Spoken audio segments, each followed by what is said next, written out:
Job 23. Bethany brought her cereal. Oh. If I don't remember to say it after class, we won't be here next week, so you'll have a week off next Sunday. You get me. You get BT. Lee, so you can make decisions now about what you want to do next Sunday. Poor Lee. And then there's a Sunday in July we won't be here too, but we'll talk about that when we get there.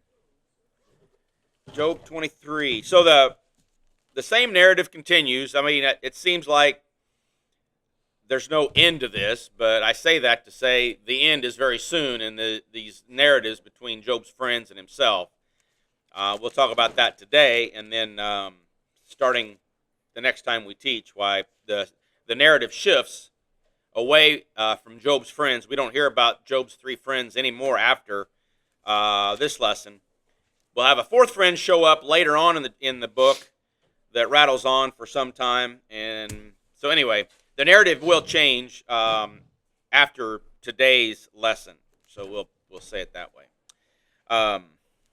Let's see. Did I say 23? Yeah. Okay. I think yeah. So, chapter 23 is Job's reply back to his friend Eliphaz, who we read last week in chapter 22. So what we're going to read here in 23 and 24 is Job's reply back. Understanding, though, too, that not only is he talking to his friends, but he's also referring to and speaking to God as he replies to his friends here. So just understand that as we go by. Again, this is basically the same lesson that we've had the last probably 6 Sundays, but I think everyone understands why it is the way it is now. But with that being said, let me read this first.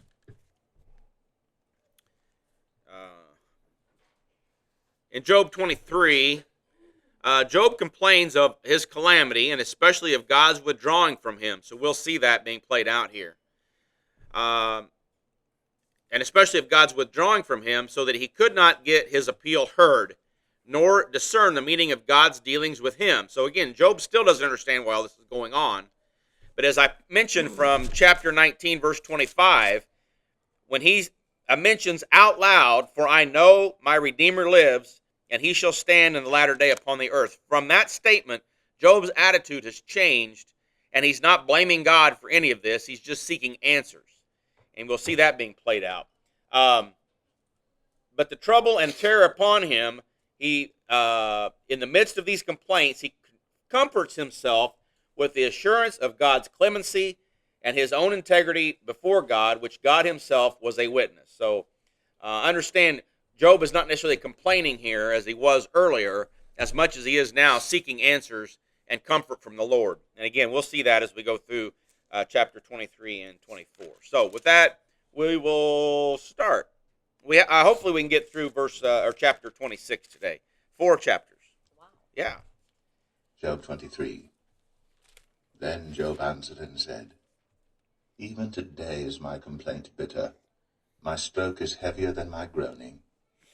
Oh, that I knew where I might find him, that I might come even to his seat. Now that he's talking about God there. The him and his is God. I would order my cause before him and fill my mouth with arguments. I would know the words which he would answer me and understand what he would say unto me. Will he plead against me with his great power? No, but he would put strength in me. There the righteous might dispute with him, so I should be delivered forever from my judge. Behold, I go forward, but he is not there, and backward, but I cannot perceive him. On the left hand where he doth work, but I cannot behold him. He hideth himself on the right hand, that I cannot see him, but he knoweth the way that I take. When he hath tried me, I shall come forth as gold. So while he is still feeling sorry for himself, he is still in perhaps some way, I don't think he's complaining, as the word implies there, as much as he is protesting or stating his cause.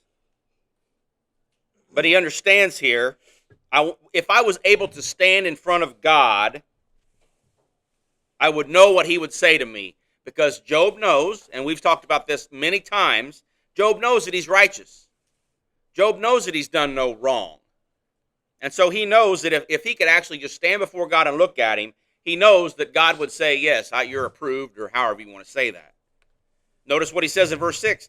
Will he plead against me with his great power? Job says, no. He would put strength in me. If I could stand before him, he wouldn't crush me. He would put strength in me. And notice what he says there. The righteous might dispute with him, so should I be delivered forever from my judge? That's not the verse I wanted here. Verse 8, sorry. Behold, I go forward, he's not there. Backward, I can't perceive him. On the left and on the right, I can't. In other words, Job says, I don't know where to go to stand before God. No matter where I look, I can't physically see him. And that's the way we are. We understand that when we go to God, we can't physically stand before him and see him. But we also know that God is sovereign and is everywhere, omnipresent. But Job is saying here, if I could go like in a court of law and stand before the judge, I know what he would say to me. And he's saying there that I would be vindicated, or I'd be made righteous, or be made right, as he says there in verse 7. But he can't see him. He doesn't know where to go. He can't. I mean, it's all a metaphor. But Job is saying that I can't go and stand before God, so I just have to know and go by what I know about God and what I know about himself, or Job. And so he's pleading here again, or he's not necessarily pleading as much as he is replying back to Eliphaz, that God is not punishing Job for his sin as much as he is putting Job to a test that we will see in later chapters. Hope all that makes sense. But understand, Job, if he could go straight to God and plead, he knows what God would say. And he says there in verse 6, he would put strength in me. So Job has turned the tables here and is not feeling sorry for himself, is not blaming God, and is not perhaps listening to his friends and believing what they're saying. He knows that the Lord would stand beside him and give him strength. And it says there in verse 10, when he had tried me, I shall come forth as gold. So Job is basically, I think, in this point, seeing the end of all this. And yeah, he is trying me. The Lord is trying me here. But once I get out of this, I'm going to come out as gold. And we all know the end of Job, or at least we're familiar with the end of Job and how his fortunes turn better than it was before when the book started. So Job knows that he's in the Lord's hands. It doesn't make it easy, or it doesn't make it easy, but it makes it perhaps easier to go through this trial knowing he's in the Lord's hands. Hope that makes sense. Verse 11. My foot hath held his steps. His way have I kept, and not declined. Neither have I gone back from the commandment of his lips. I have esteemed the words of his mouth more than my necessary food. But he is in one mind, and who can turn him? And what his soul desireth, even that he doeth. Mm-hmm. For he performeth the thing that is appointed for me, and many such things are with him. Job acknowledges God is sovereign. He's going to do with us as he pleases, for his own glory and for his own purpose. And again, I can't explain a lot of this.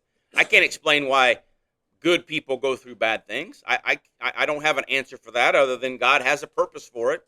And hopefully as mature Christians, we understand that God's dealing with us the way he wants to prove his sovereignty and power to not only us, but to the unsaved world.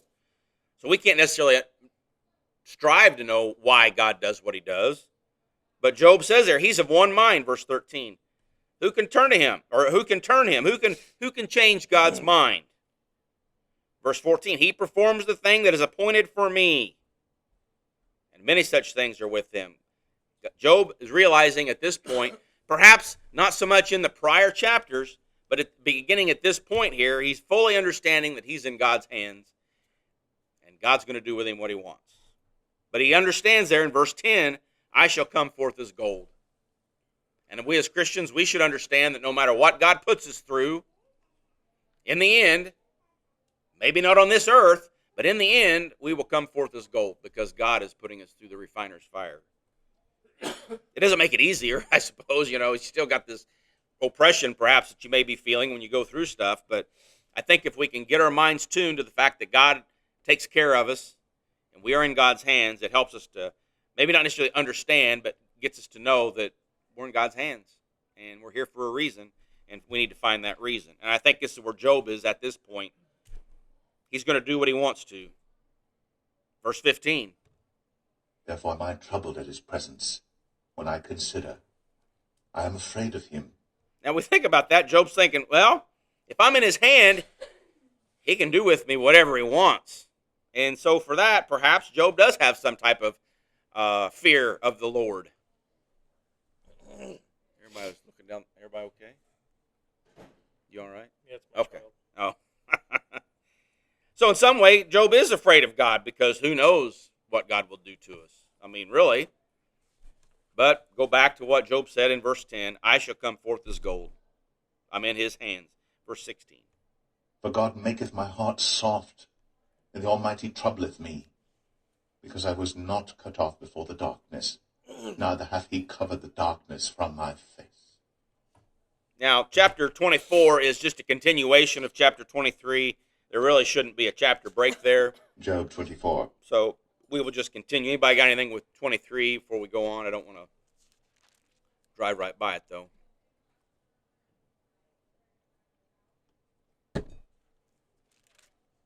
All right, 24. The same thing is taking place here, although we will see. Well, I'll get on as we go through here. Verse 1. Why, seeing times are not hidden from the Almighty, do they that know him not see his days? Some remove the landmarks. They violently take away flocks and feed thereof. They drive away the ass of the fatherless. They take the widow's ox for a pledge. They turn the needy out of the way. The poor of the earth hide themselves together. Behold, as wild asses in the desert, go they forth to their work, rising betimes for a prey. The wilderness yieldeth food for them, and for their children. They reap every one his corn in the field, and they gather the vintage of the wicked.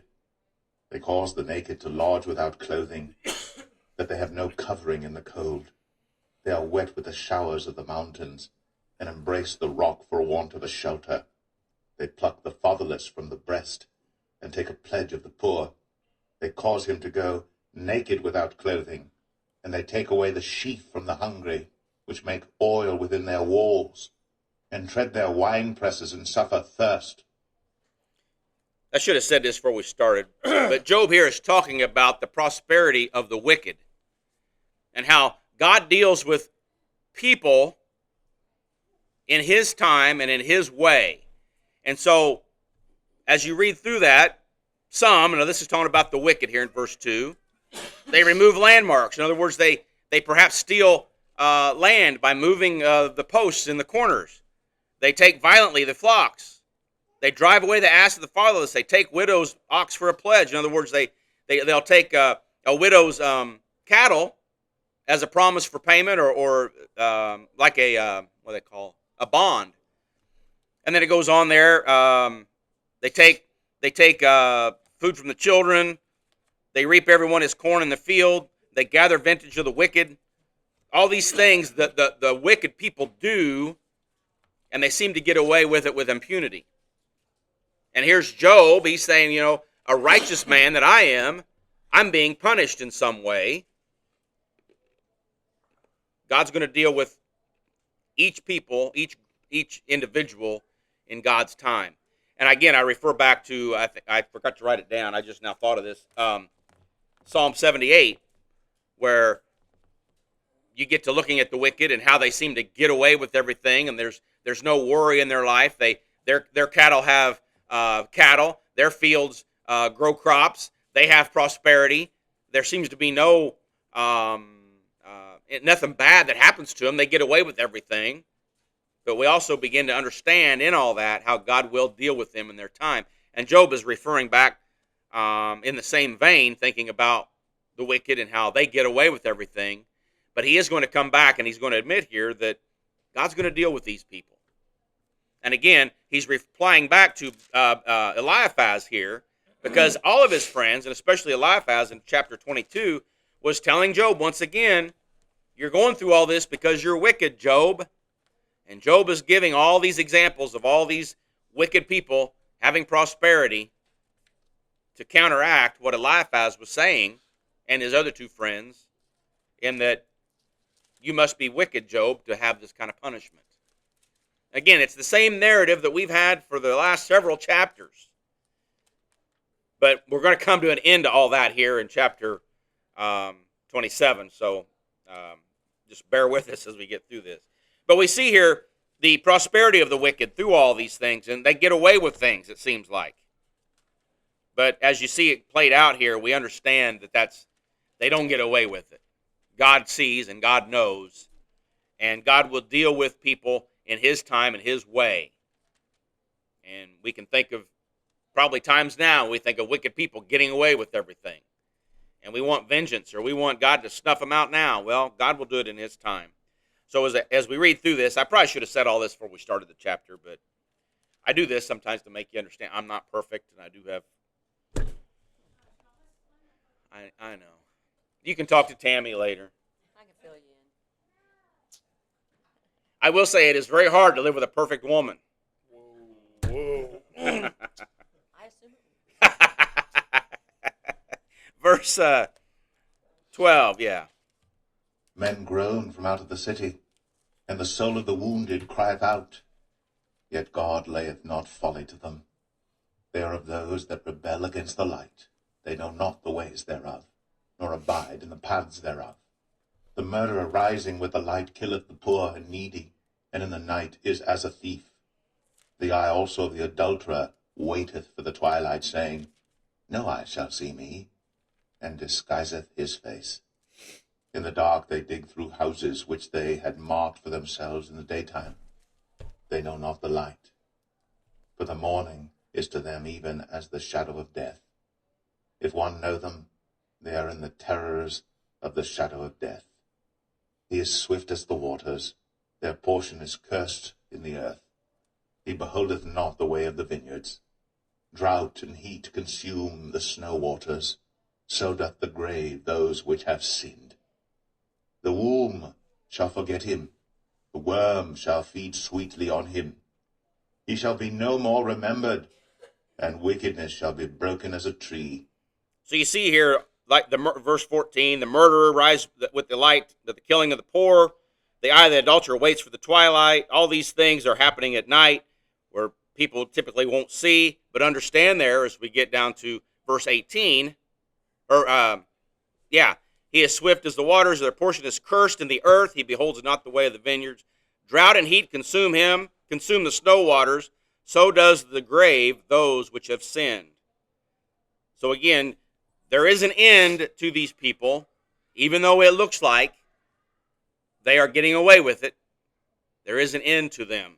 They will go to the grave. They will go to death, just like the righteous will. God deals with people the way He wants to in His time. But they're not going to get away with it. And that's what Job is telling his friends. But the wicked and the righteous all do have some sort of prosperity. And the wicked and the righteous do have some sort of issues of life, so to speak. And as Matthew says, it rains on the just and the unjust alike. The same rain that waters the Christian farmer's crops is the same rain that rains on the crops of the heathen farmer. And when they harvest and they take it to the mill, they get the same price. But this is what Job is saying here. The grave will consume them like the drought does the snow water. Now, the snow waters would be water that melts off the mountain and comes down. It evaporates, or is not as, I'll say, as deep as ponds and rivers and such. And so the drought of that area would dry up the flow of water from the mountains quicker than it would the lakes and the rivers that were already in the area. That's what the commentators were saying. So the snow waters are water that melts and doesn't seem to last very long because there's once it melts, there's no more feeding it. Once all the snow's gone, there's no more water. Anyway, verse 21, yes. He evil entreateth the barren that beareth not, and doeth not good to the widow. He draweth also the mighty with his power. He riseth up, and no man is sure of life. Though it be given him to be in safety whereon he resteth, yet his eyes are upon their ways. They are exalted for a little while, but are gone and brought low. They are taken out of the way as all other, and cut off as the tops of the ears of corn. And if it be not so now, who will make me a liar, and make my speech nothing worth? And you notice there, they're talking about the wicked. Verse 23, though it be given him to be in safety, whereupon he rests, yet his eyes are upon their ways. Talking about God's eyes are on their ways. God knows what they're doing. They're exalted for a little while, but then they're gone and brought low. They're going to be cut down. Again, perhaps not in our lifetime. But God will deal with these wicked people. Comments or questions on 24? Boy, we're moving right along. I hope you understand that the reason we're going to do 4 chapters today is because 25 and 26 are really short. And I got some notes on 27, but I did not prepare 27, so we may get done early even though we do 4 chapters. All right, chapter 25. This is the end of the speeches of Job's 3 friends. And as you can see here, only 6 verses. Bildad doesn't have much else to say. I can kind of picture Bildad going, whatever, throwing up his hands and being done. And this is the last of the 3 friends, Eliphaz, Bildad, and Zophar. We don't hear from them again. We will hear from a 4th friend later on. And, oh, well, I've got a note here to read about that now that I said that out loud. Stand by. Beginning in chapter 25, the formal structure of the book would dictate 2 more chapter-long rebuttals, one from Bildad and one from Zophar, to complete the 3rd round of the dialogue. I mean, that's been the pattern. But this is not what happens. Instead, Zophar has no final speech at all, and Bildad's speech here in chapter 25 is drastically short, or cut short. So the formal debate is never finished. And again, I've said we're going to see a pattern change beginning here in chapter 25. At chapter 26, the dialogue grinds to a halt, and from there to the end of chapter 31, Job holds forth alone in a long, loose-jointed presentation. We'll get to that in the coming weeks. Finally, in this list, there is the... I liked how this commentator said this. Finally, in this list, there is the odd case of Elihu. That's Job's 4th friend that we'll see later. A brand new character introduced near the end of the book who delivers what many readers feel is the most long-winded, boring, and irrelevant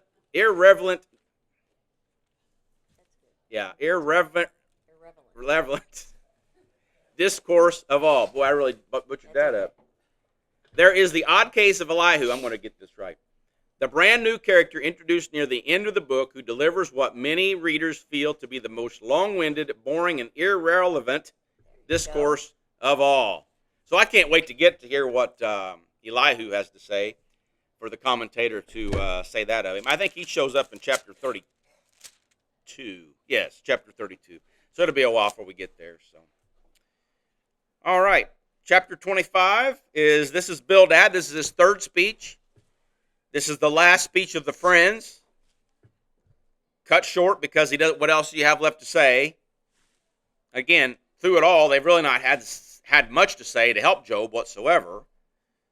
And it's just 6 verses here. We'll do this quickly. Verse 1 of 25. Job 25. Then answered Bildad the Shuhite and said, Dominion and fear are with him.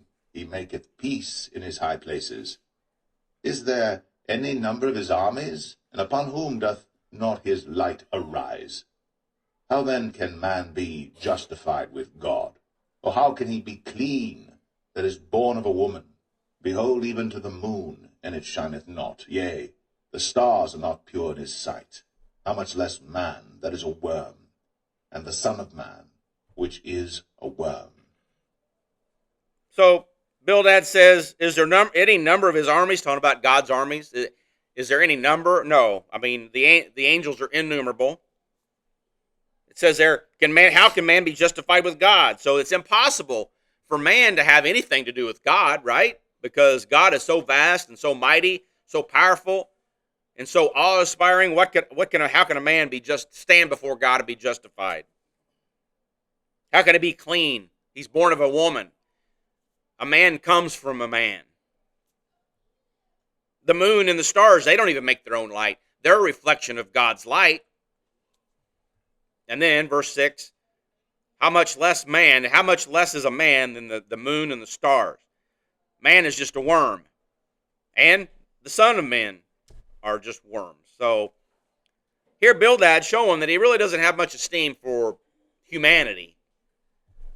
And in some ways, yes, I suppose we are just a worm. We are unclean. But he is so out of touch with the Lord and how much he loves his people to think that you can't even stand before him justified. When Job admitted back there in chapter 19, verse 25, he knows he has a Redeemer that will make him right in the Lord's eyes. So that's Bildad's last speech. Again, what else are you going to say? He's done. Doesn't have anything else to say.